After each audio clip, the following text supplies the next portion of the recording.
दोस्तों नमस्कार। हमारे चैनल में आप सभी का स्वागत है। मैं गाने जाऊँ लोकगीत। आप लोग को जैसा लगे कमेंट करके ज़रूर बताना। हमारे चैनल को लाइक सब्सक्राइब जरूर करना।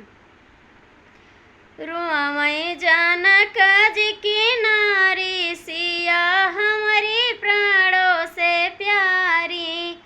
रुआ मैं जानक जी की नारी सिया हमारी प्राणों से प्यारी।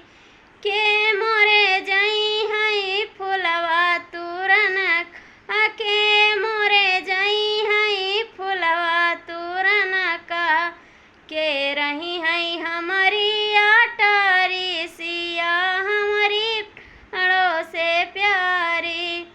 के रही हई हमारी अटारी सिया हमारी प्राणों से प्यारी।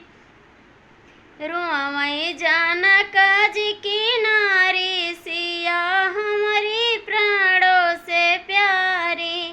के मोरे जई हई पनिया भरन के मोरे जई हई पनिया भरन का के रही हई हमारी अटारी सिया हमारी प्राणों से प्यारी।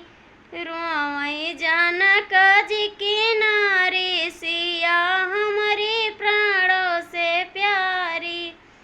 के मोरे जई हई खनवा बना के मोरे जई हई खनवा बनावई के रही हई हमारी अटारी सी हमारी प्राणों से प्यारी।